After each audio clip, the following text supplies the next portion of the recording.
हमारा ये ईमान है या नहीं कि मेरा खुदा सच्चा है, बेशक हमारा नबी सच्चा है, हमारा दीन सच्चा है, कुरान सच्चा है। जब तुम्हारा यकीन है कि मेरा खुदा सच्चा, मेरा दीन सच्चा, मेरा कुरान सच्चा, मेरा नबी सच्चा, तो फिर मेरे अजीजों सर झुकाकर नहीं, सर उठाकर जियो। बेशक सुभान अल्लाह। और तुम्हें हुजूर अकरम सल्लल्लाहु ताला अलैहि वसल्लम के अखलाक पर कभी शर्म नहीं आनी चाहिए। कोई टोपी पर, कोई दाढ़ी पर ताने मारता है तो उसको नजरअंदाज करो, इसलिए कि मरने के बाद इस कीड़े को मुंह नहीं दिखाना है, आमिना के लाल को मुंह दिखाना है। सुभान अल्लाह। ताना देता है तो देकर मर जाएगा। हमें फर्क नहीं पड़ता, हमारे लिबास से जलते हो तो और जलो, मरो, इसलिए कि जिसकी किस्मत में यहाँ भी जलना वहाँ भी जलना।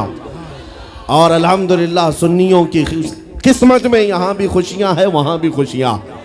हम यहाँ पर हुजूर पाक का जिक्र कर रहे हैं और खुशहाल हैं, अल्हम्दुलिल्लाह खुशहाल हैं, इसलिए कि मुझे पता है हमारी हैसियत क्या है। खुशहाल हैं, आप भी हैं, हम हैं। ये छोटी मोटी शिकायतें तो सब करते हैं आप, कि बीमारी है, घर में खाना पानी नहीं है, धंधा नहीं चल रहा है, बिजनेस नहीं चल रहा है, सब लॉस में है, जॉब नहीं है, सब शिकायतें तुम्हारी है, हमें पता है। मेरे अजीजों, हम तो बार बार ये रोना रोते हैं, हम बड़ी कमजोर कौम हैं, हम बड़ी कमजोर कौम हैं, हम बड़ी कमजोर कौम हैं। लेकिन मीडिया के दज्जाली कुत्ते बार बार भौंक भौंक कर बताते हैं तुम कुछ हो, तुम कमजोर नहीं हो। 24 घंटे हम पर डिबेट होता है कि नहीं होता है?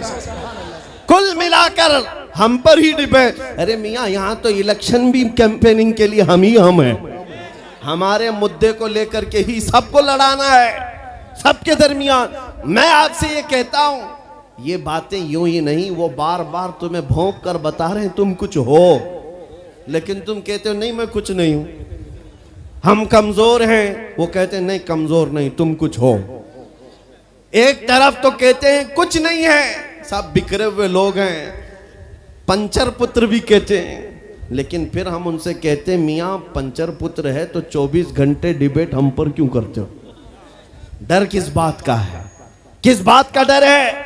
क्या दूसरी और कौमें नहीं है जिसको निशाना बनाओगे?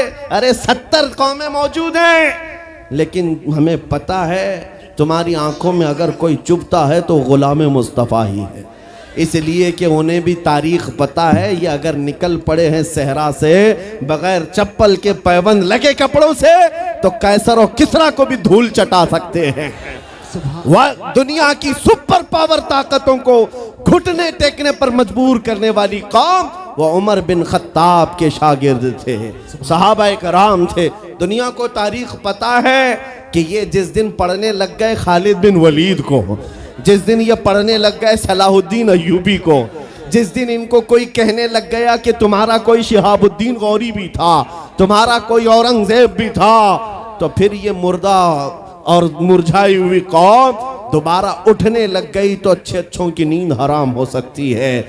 इसीलिए कहा जाता है मुसलमानों के मोहल्ले में नशा बांटो, मुसलमानों को नशा करवाओ, नशा बेचने वाले यही, नशा करने वाले यही, इसलिए कि ये जब तक नशा में रहेंगे हम सुकून से रहेंगे, और जिस दिन ये उठ गए तो दूसरों के सुकून के लाले पड़ जाएंगे। इसलिए मेरे अजीजों, मैं तुम्हें बेदार करने के लिए आया हूं और दुनिया की नजरों में खटकता रहूंगा, लेकिन मेरे पास जितना भी वक्त मौजूद है मैं खामोश नहीं रहूंगा इंशाअल्लाहुल अज़ीज़।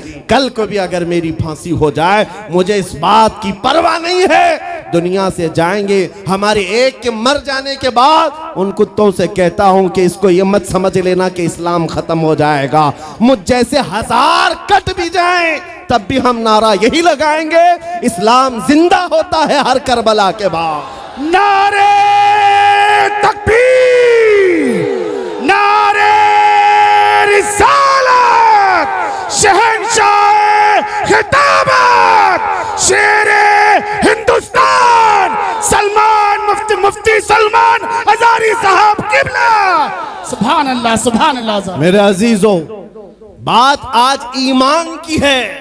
मैंने आज तक किसी तकरीर में किसी को असलहा उठाने की बात नहीं की, मैंने कभी किसी को बंदूक, बारूद, चाकू, तलवार की बात नहीं की और ना ही हमें जरूरत है। मेरे अजीजों, हम तो चाहते हैं कि तुम इश्क रसूल का जामा पहन लो, हुजूर की मोहब्बत का लिबास पहन लो। मेरे अजीजों, चाकू ब्लेड भी उठाने की जरूरत नहीं, तुम्हारे चलते फिरते देखकर कितने कीड़े फना हो जाए। हाँ, सिर्फ तुम्हारी चलत फिरत से कई कुत्ते नालियों में मर जाएं। सबको समझ में आती है बात। और जिन लोगों ने मुझसे पूछा था बार बार, आप कुत्ते किसको कहते हैं, मैंने कहा कोई सुन्नी मुझसे पूछा ही नहीं, किसी ने मुझसे पूछा ही नहीं। ये सारी तकरीरें सुन रहे हैं, आपने पहले ही पूछा तो कहीं ऐसा तो नहीं कि जख्म पर जाकर बात लगी हो। खैर मेरे अजीजों, आपको मैं बारहा बेदार इस बात के लिए करना चाहता हूं, हुजूर के अगर गुलाम हैं तो पूरे गुलाम बनो, पूरे गुलाम।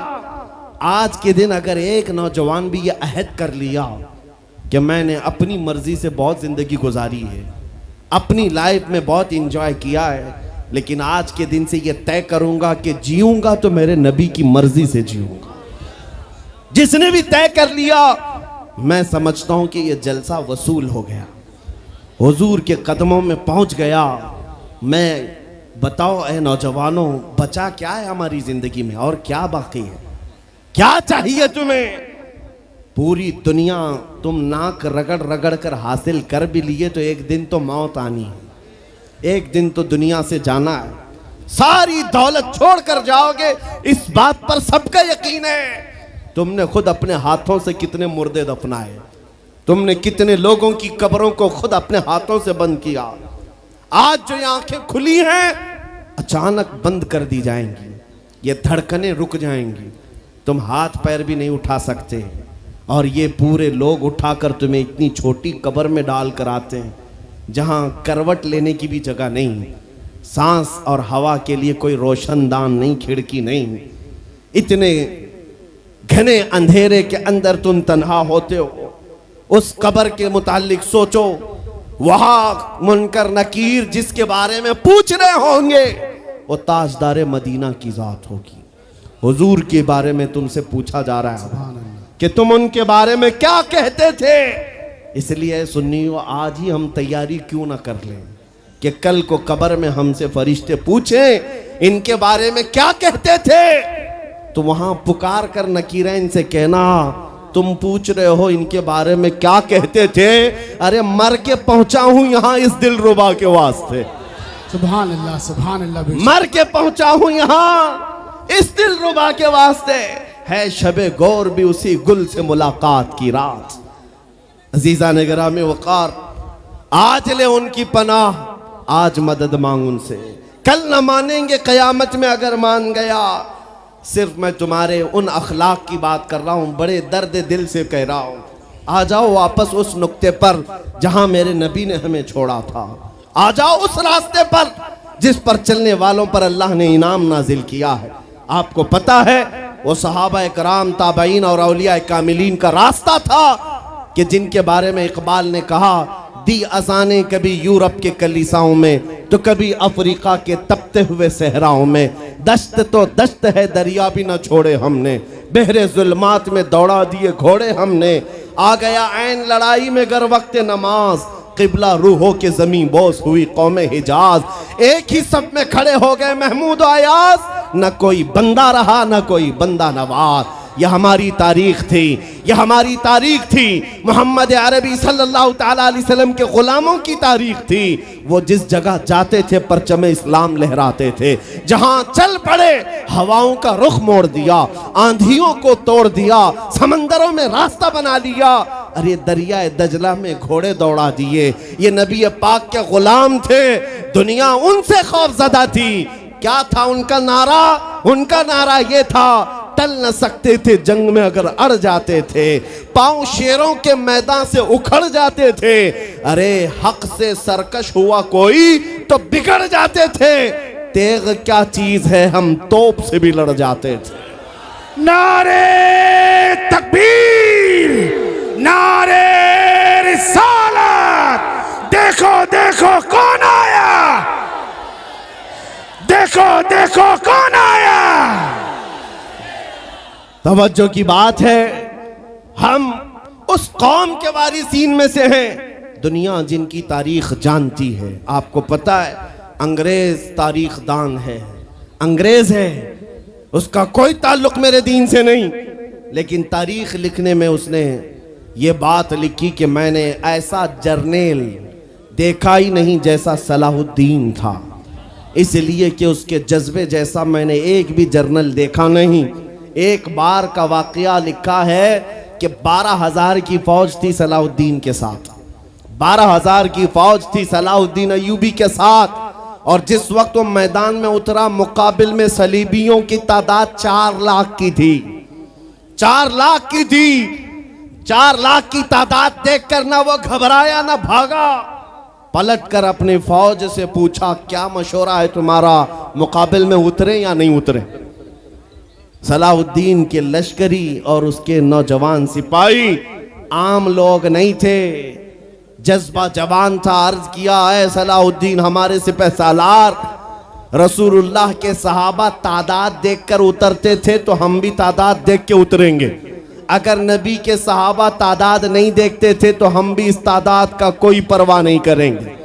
सलाहुद्दीन उनकी बातों को लेकर उतर तो पड़ा। तारीख लिखने वाला अंग्रेज आदमी है, कहता है मुकाबला कर लेना और बात होती है, लेकिन 4 लाख को तितर बितर करके रख देना तारीख की अलग बात होती है। सलाहुद्दीन के इस कारनामे के बाद वो अंग्रेज तारीखदान कहता है हमारे इलाकों में हाल ये हो गया था, हमारे यहाँ की माएँ अपने बच्चों को थपकियां देकर सुलाती थी और ये कहती थी कि बेटा सो जा नहीं तो सलाहुद्दीन आ जाए। सुभान अल्लाह, सुभान अल्लाह। ये मैं इसलिए बातें अर्ज कर रहा हूँ कि सलाहुद्दीन अय्यूबी की ताकत वो उनकी अपनी बॉडी की ताकत नहीं थी, वो ना ही किसी जगह से वर्जिश करके हासिल की हुई ताकत थी। सलाहुद्दीन की ताकत इश्क़ मुस्तफ़ा की वजह से थी, वो मोहब्बत रसूल का पैकर था। हमने तारीख में उन जवानों को देखा है जिन्होंने तारीख उलट करके रख दिया है, जिन्होंने जमीन में एक अलग परचम लहरा कर रख दिया है। आपको पता है इसी हिंदुस्तान की सरजमीन पर सबसे पहला 10,000 का लश्कर लेकर आने वाला एक जवान, अरब से सबसे पहले आने वाला मोहम्मद बिन कासिम सिर्फ 19 साल की उम्र में आया था। 19 साल की उम्र में आया था। किस लिए आया था? माल लूटने नहीं आया था, यहाँ जगह कब्जा करने नहीं आया था। जैसे आज तारीख तोड़ मरोड़ करके बताई जा रही है, जितने बादशाह आए सब आक्रमण किए, सारे लोग यहाँ लूटपाट करने आए थे, ये तारीख तोड़ मरोड़ कर बयान की जाती है। मेरे अजीजों इस पर फिर कभी गुफ्तगू करेंगे, लेकिन मोहम्मद बिन कासिम क्यों आया था? इलाहाबाद के एक पंडित है, उन्होंने खुद लिखा है, मैं अपनी बात नहीं पंडित जी की बात कह रहा हूँ।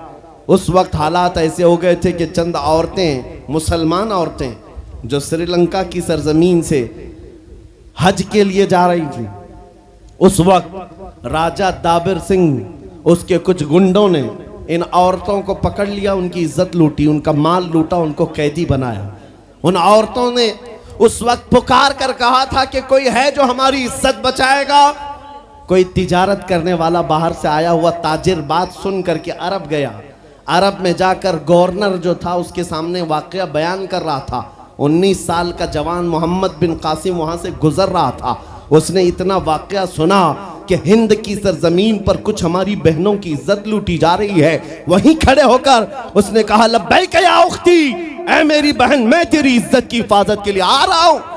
वहां से पुकारा अपने चचा जो गवर्नर था उस वक्त, उससे 10,000 का लश्कर लेकर के सबसे पहले यहाँ आने वाला मोहम्मद बिन कासिम किस लिए आया था? माल लूटने के लिए नहीं, औरतों की इज्जत बचाने के लिए आया था। हिंदुस्तान की सरजमीन पर कदम रखा और उसके बाद सामने मुकाबिल में फौरन जंग के लिए नहीं आया। कहा कि जिन औरतों को कैदी बनाया वो छोड़ दो, जो हज के लिए जा रही थी उन्हें आजाद कर दो, और दूसरी बात जिन्होंने गुंडागर्दी की है उन्हें पकड़ो और जेल में डालो। राजा को घमंड था, उसने इनकार किया तो मोहम्मद बिन कासिम ने कहा चलो आओ मोहम्मद अरबी के शेरों से मुकाबला हो जाए। 3 दिन का मुकाबला हुआ था, न राजा बचा न बाजा बचा, सारे हजारे इधर से उधर हो गए और मोहम्मद बिन कासिम का परचम लहराया। मेरे अजीजों, औरतों की इज्जत का मुहाफिज 19 साल का जवान था जिसने आते ही औरतों की इज्जत भी बचाई और मेरे दीन का परचम भी लहराया। मैं आज पूछता हूं हमारी उम्रें कितनी हो गई? कई जवान 25 साल 30 साल क्रॉस कर चुके। आज बहुत सारी औरतों की इज्जतें जब लूटी जाती हैं, तुम तो मोबाइल में देख देख करके शेयर कर देते हो, वीडियो इधर से उधर फैला देते हो और उसके बाद समझते हो हम बहुत बड़ा काम कर रहे हैं। हर कोई यही कहता है सबको शेयर करो, सबको शेयर करो। काय के लिए शेयर करो? मेरे अजीजों, ये कौन सी जंग लड़ रहे हो? व्हाट्सएप मोबाइल की जंग लड़ रहे हो? तुम्हारे अंदर अगर गैरत बाकी है तो मेरे अजीजों, किसी की इज्जत लुटते हुए देखकर तुम तमाशा नहीं कर सकते। ईमान बेदार करो, ईमान बेदार करो।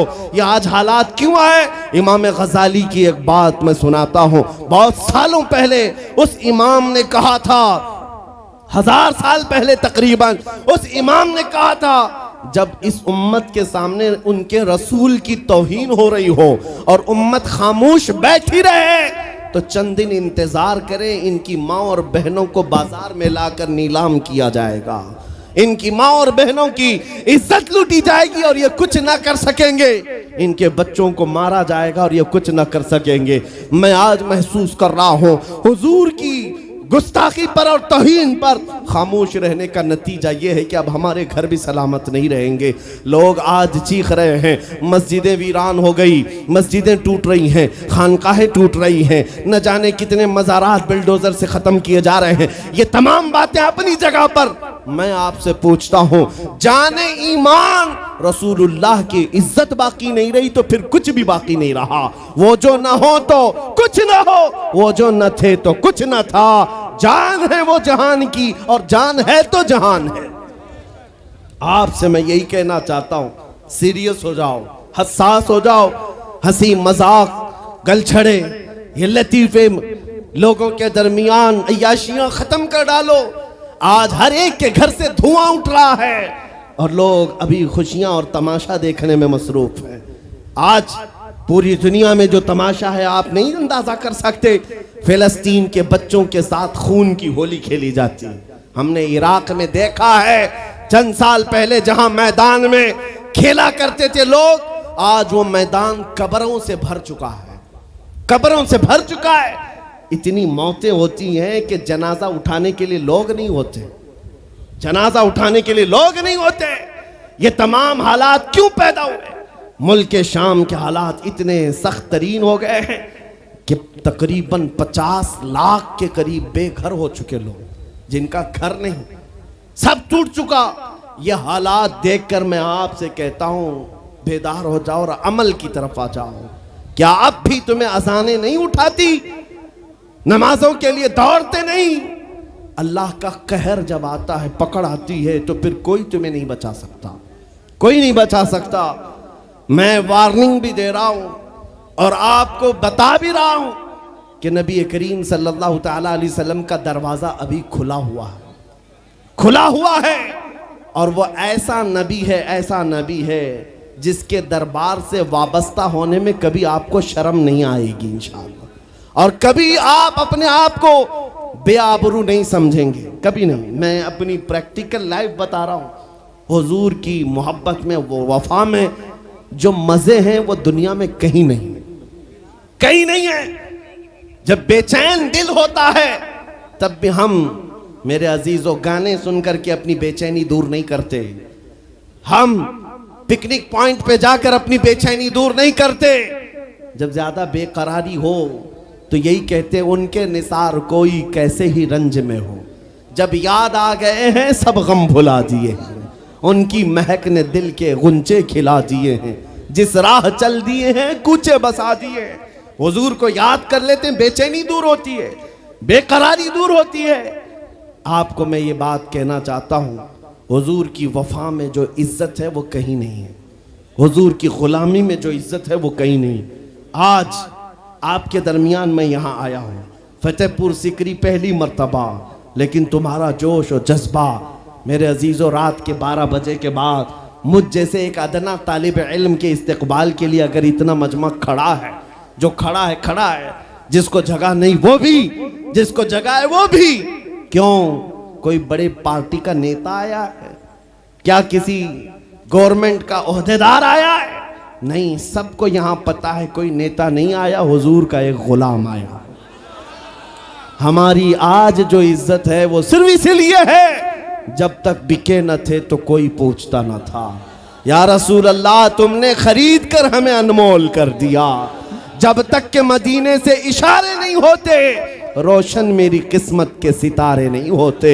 इसलिए आज से भी कहता हूं, बेदाम ही बिक जाइए बाजार नबी में, बेदाम ही बिक जाइए बाजार नबी में। अरे इस शान के सौदे में खसारे नहीं होते। नारे तकबीर, लब्बैक लब्बैक लब्बैक या रसूल अल्लाह, लब्बैक लब्बैक लब्बैक या रसूल अल्लाह। ताजदार खत्म नबूवत,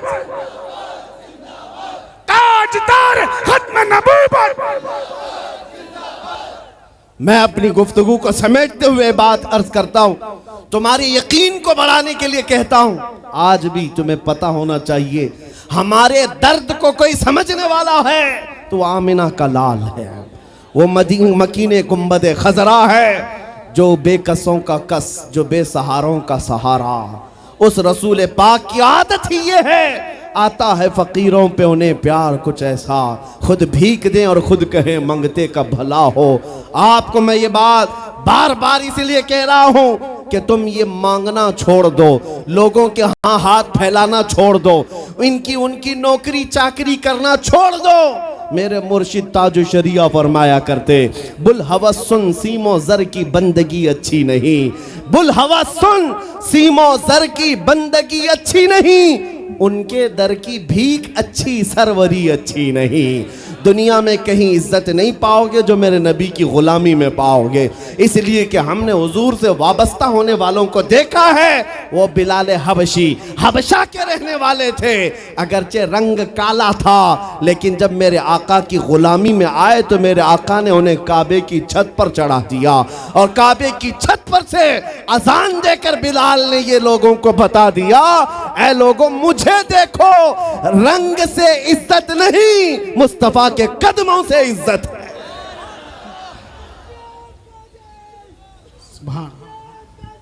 अजीजा ने ग्राम वक़ार, तवज्जो चाहता हूं, हुजूर की गुलामी में जो इज्जत है वो हमने देखी है।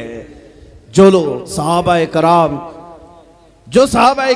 सैयदना अमीरुल मोमिनीन उमर इब्न खत्ताब, जिनका हाल ये था 36 लाख स्क्वायर किलोमीटर पर तन्हा हुकूमत करते थे। उस वक्त मिस्र भी, शाम भी, यमन भी, इराक भी, फिलिस्तीन भी, अरब, ये 6 कंट्री पूरे मिलाकर तन्हा हजरत उमर की निगरानी में थे। और ऐसी निगरानी नहीं कि यहां बैठ करके बड़ी बड़ी मीटिंगें कर रहे हो और गरीब खस्ता हाल सो रहे हो। उस खलीफा इस्लाम का हाल ये था, वो मदीने में बैठकर खिलाफत कर रहा था, और बड़ी दूर एक औरत अपनी बेटी से कह रही है कि आज थोड़ा दूध में पानी मिला ले। बेटी कहती नहीं, खलीफा उमर बिन खत्ताब की खिलाफत है, उमर इब्न खत्ताब की खिलाफत है। घरों में तक उमर इब्न खत्ताब की निगरानी थी। ये कौन? उमर इब्न खत्ताब रज़ियल्लाहु ताला, जिन्होंने लोगों का खून चूस करके हुकूमत की कुर्सी नहीं बिठाई। और दूसरी बात ये भी कि वो उमर सादा जिंदगी गुजारने वाले, उनकी सिक्योरिटी भी ऐसी नहीं थी कि रोल्स रॉयस लगी हुई हो, काली गाड़ियां आगे पीछे घूमती हों। मेरे अजीजों, उस उमर इब्न खत्ताब की बात कर रहा हूं। जब बैतुल मुक़द्दस फतह हो गया तो वहां से हजरत अबू उबैदा बिन जर्राह ने खत लिख करके भेजा कि लोगों की ख्वाहिश है उमर इब्न खत्ताब आप तशरीफ लाएं, बैतुल मुक़द्दस की चाबी आपके हाथ में दी जाएगी, आप तशरीफ लाएं। तो उमर इब्न खत्ताब रज़ियल्लाहु ताला अन्हु मदीने से चल पड़े अपना एक गुलाम लेकर के।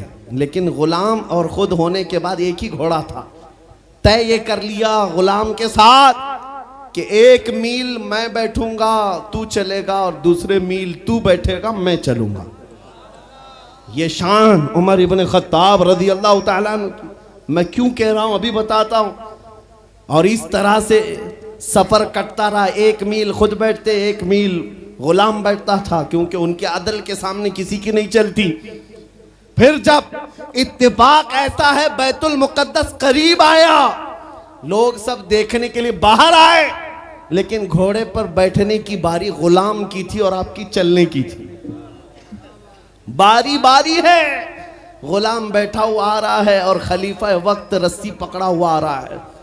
लोग दौड़े दौड़े आए, फिलिस्तीन के अमीरुल मोमिनीन कहकर नारा लगा रहे थे। तो जो मौजूद सहाबा थे उन्होंने बताया ये घोड़े पर बैठा हुआ अमीरुल मोमिनीन नहीं है, ये घोड़े की रस्सी पकड़कर जो आ रहा है वो अमीरुल मोमिनीन है। ईसाइयों ने पहली मर्तबा देख करके पूछा था, ए मुसलमानों क्या तुम्हारा बादशाह ऐसा भी होता है? उस वक्त सहाबा ने कहा पहली बात तो हमारे यहाँ बादशाह होता ही नहीं, बादशाह नहीं होता। और उनकी ये जिंदगी मैं इसलिए बता रहा हूं। फिर ईसाइयों ने कहा अगर ये घोड़े की रस्सी पकड़कर चलता है तो इसके डर से कैसर और किसरा क्यों कांप रहे हैं? इसके डर से पूरा ईरान, पूरा रोम कांप रहा है। आखिर कौन सी ताकत है इस उम्र के अंदर? ये तो रस्सी पकड़कर घोड़े लेकर चल रहा है। तब जानते हो मेरे अजीजों, उमर इब्न खत्ताब रज़ी अल्लाह ताला अन्हु ने लोगों को जमा करके बताया, ऐ लोगों सुनो, मेरी हैसियत सिर्फ इतनी थी, मैं खत्ताब का बेटा उमर, बचपन में 2 बकरियां मुझसे नहीं संभाली जाती और मेरे बाप मुझे हर दिन मारते थे, बकरियां नहीं संभालनी आती।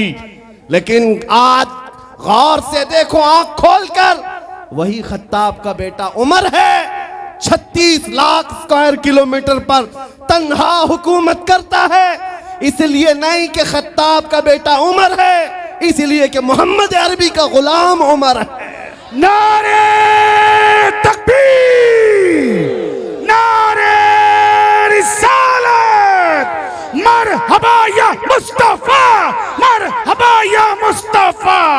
अजीज़ान गिरामी वक़ार, मैं आपको कई मिसालों से बता सकता हूँ। इज्जत सहाबा ने रसूलुल्लाह के कदमों से पाई है, इज्जत नबी पाक के कदमों से पाई है। आज जिस जलसे में जाएं, आला हजरत। अभी अगर मैं पूछूं अरे भैया लीड खींच रही है भैया, स्टेज पे से नीचे आया, फालतू लोग सब लीड खराब हो रही है, वहाँ खींच के। अरे भैया फालतू लोग नीचे आ जाए, इतने लोग बैठने से कोई फायदा नहीं है। पूरी लीड खींची जा रही है माइकों की।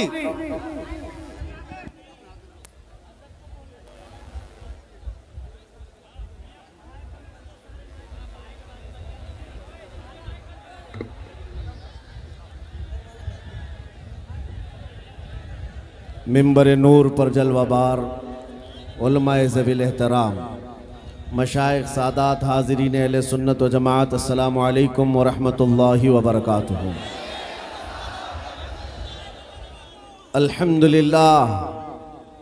अल्हम्दुलिल्लाहिल हन्नानिल मन्नान अल्लज़ी खलक़ल इंसान व अल्लमहुल बयान, वस्सलातु वस्सलामु अला रसूलिही सय्यिदिल इंसी वल जान व अला आलिही व अस्हाबिही ज़विल खैरि वल इहसान, अम्मा बअद। फ़अऊज़ु बिल्लाहि मिनश शैतानिर रजीम, बिस्मिल्लाहिर रहमानिर रहीम। क़ुल बिफ़ज़लिल्लाहि व बिरहमतिही फ़बिज़ालिका फ़लयफ़रहू, सदक़ल्लाहु मौलानल अज़ीम। बारगाह रिसालत मुआब सल्लल्लाहु तआला अलैहि वसल्लम में दुरूद पाक का हदिया पेश करें। अल्लाहुम्मा सल्लि अला सय्यिदिना व मौलाना मुहम्मद मअदनिल जूदि वल करम व आलिहि व अस्हाबिहिल किराम व इब्निहिल करीम व बारिक व सल्लिम सलातन दाइमतन सरमदन अबदा। अज़ीज़ान गिरामी वक़ार,